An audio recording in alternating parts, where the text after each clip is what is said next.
일단은 제가 오늘 선관위 위원장이요. 선관위 노태악 그 대법관이 이제 선관위 위원장이 됐잖아요. 이게 벌써 한 열흘 정도 된 건데, 근데 제가 재밌는 게 발견이 된 거예요. 재밌는 게 발견이 된 게 뭐가 재밌는 게 발견이 됐냐면, 노태악 대법관 요번에 이제 노태악 대법관이 그럼 어떤 사건들과 기타 등 판결을 내렸었나 이렇게 얘기를 하다 보니까 유우성 사건이 잡히는 거예요. 유우성 사건이 보이는데 유우성 사건의 변호인단을 보니까 김용민, 김남국이 있어. 그래서 결국 민변통일위원회 이런 사람들이. 근데 여기서 보면 제가 이제 한 게 간첩 조작 사건을 밝혔다 그러면서 김용민, 김남국이 훌륭하다 이렇게 얘기를 하는데 증거가 조작돼 있다는 거예요. 그래서 이제 증거가 조작돼서 뭐 어쩌고 저쩌고 이렇게 얘기가 나오는데, 그래서 유우성 간첩 사건은 간첩 조작 사건이다 이렇게 지금 세상에 알려졌고 이제 그랬죠. 그러니까 국정원 직원들이 사진을 조작을 했다는 거예요. 박지훈님 감사합니다. 자, 근데 오케이. 그런데 이게 또 다른 면이 있는 거야. 다른 면이 뭐냐면 유우성 씨를 간첩으로 몰았던 국정원의 증거는 잘못되었지만, 그러면 유우성 씨의 행적은 문제가 없느냐?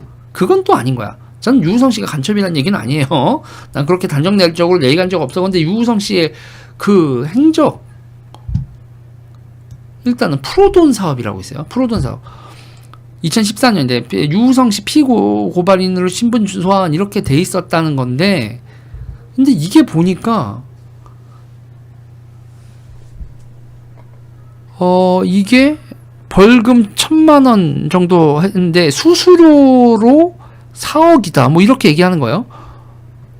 그러니까 뭐냐면 북한으로 송금하는 사업을 했고 그게 수수료가 4억 정도인데 벌금이 1,000,000원 정도. 그래서 내가 유죄 1심에서 유죄 판결 받고 나중에 가면 2심 3심에서는 또 이게 일이 꼬인다? 아무튼 이게 또 이제 뭐 좀 조치가 달라지긴 하는데, 아니 저는 이 민변통일위원회에 천낙봉, 장경욱, 양승봉, 김용민, 설창일, 김진영, 김남국, 이광철, 김유정 이 민변통일위원회가 전부 다 나서서 그러니까 검찰과 국정원이 간첩을 조작했다라고 밀어붙인 이 사건이 좀 더 검토를 해봐야 된다는 거예요. 간첩인 거라는 확증을 가지고가 아니라 저는 지금 봐서 뭐가 눈에 걸리는 거냐면 그게 눈에 걸린다는 거예요. 환전 사업을 했다? 환전 사업을 했는데 기본적으로 이분이 기본적으로 탈북자가라고 하기에는 화교란 말이죠. 중국 국적자였단 말이에요. 중국 국적자인 화교가 북한에 살다가 중국으로 나와가지고, 그리고 이제 북한을 왔다 갔다 하면서 환전 사업을 했고, 그 수수료가 몇 억대, 자기가 입마이 포켓을 했는지 동업자들이 여러 명이 있어서 나눠 먹었는지 모르겠지만 수수료가 일단 4억까지는 이렇게 얘기가 나왔었는데, 근데 이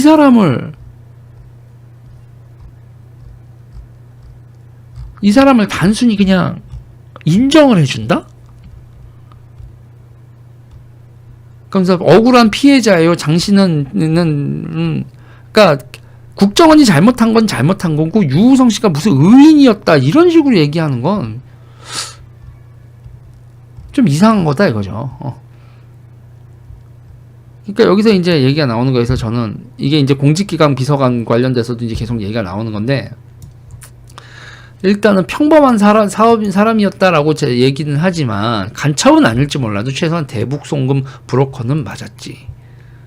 저는 간첩이 아닙니다. 라고 했는데 그의 정체에 관해서 의문투성이다. 유 씨는 화교라는 것을 숨기고 국내에서 탈북자로 인정받았지만 정작 중국에 머물 때는 화교 신분을 이용해 대북 송금 사업으로 큰 돈을 벌어온 것으로 알려졌다. 또 영국 어학연수를 하면서 난민 신청을 했고 거절당한 뒤 국내로 돌아오면서 프랑스에 들려 관광을 즐기기로 했다. 평범한 시민인지 의심스럽다는 지적이다.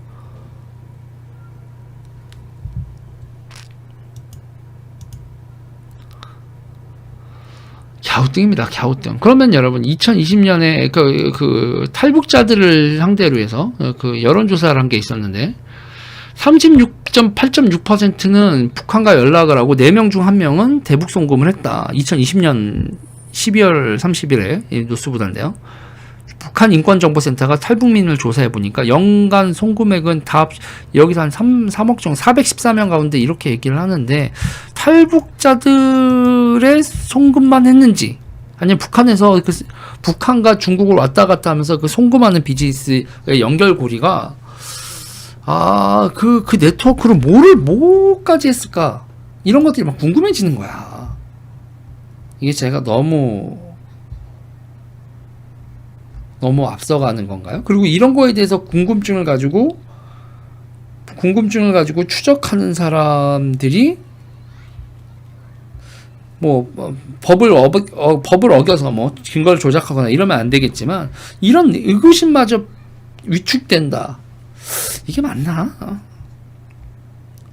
저는 사실은 이거 관련돼서 좀 계속 지금 신경을 좀 쓰입니다.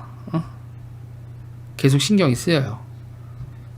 그리고 대한민국과 북한 사이에 돈이 왔다 갔다 하는 그 환전을 하는 네트워크가 살아있다라는 것도, 그리고 그거를 변호했었던 사람들이 지금 대한민국 국회의원이 쭉 돼 있고 민변의 통일위원회가 이렇게까지 잘 나간다?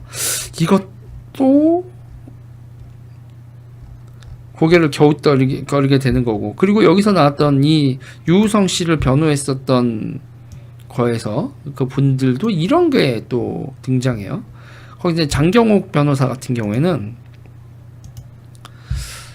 윤미향 부부가 위안부 쉼터서 탈북자 월북을 회유했다. 유경식당 종업원에 돈 주며 북으로 돌아가라. 정대협 이런 진술 이런 게 나왔어요. 이런 게 2020년에 이렇게 나와서 이것도 조용히 묻혔는데, 유경식당 탈북 종업원들이 2018년 윤미향 당시 정대협 대표의 남편 김모 씨 초청으로 경기 안성시 위안부 이 할머니 쉼터에 초대받아 기념사진을 찍은 모습이다. 국정원 지시로 총선 직전 단체 탈북한 것이라고 말한 것을 듣고 민변측에서 연락이 왔다. 그러고 쭉 이렇게 얘기를 했다는 거죠. 저는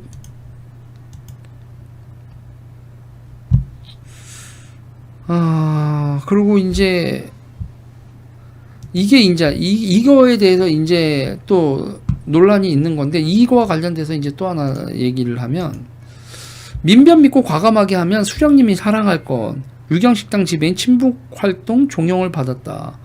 유경식당 지배인 허강인 씨가 민변 장영경욱 변호사가 소개한 친북인사가 이런 얘기를 했다는 내용의 문자를 이걸 폭로를 했죠.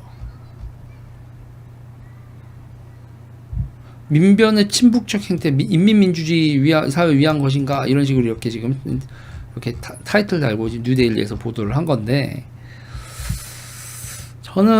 저는 요번에 이제 공직기강 비서관 임명권을 가지고 유우성을 간첩으로 몰았네 뭐냐 하면서 징계를 받았네, 적합하지 않네 뭐 이러면서 난리를 치는데, 나는 당신들이 이렇게 쟤네들 있잖아요 여러분, 방귀 끼고 성내는 스타일 아닙니까?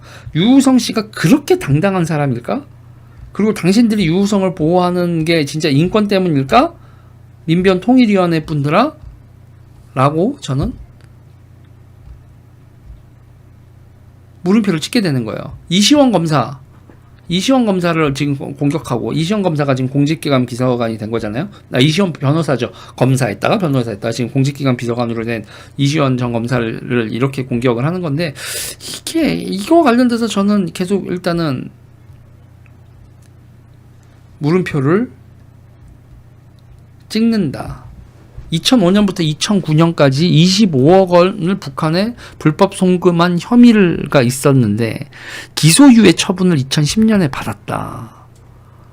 간첩 혐의 1심 그 검찰 별건을 다시 해서 간첩 혐의 무죄 받은 다음에 검찰이 별건으로 다시 기소해서 1심 유죄, 2심 무죄, 대법원에서 공소권 남용 이렇게 판결을 받았는데 그리고 이 공소권 남용 판결을 한 노태학 대법관이 또 선관위 위원장으로 가고, 그래서 저는 이건 여러분 지금 제가 방송을 하는 거는 여러분들하고 같이 생각 좀 해보고 싶다.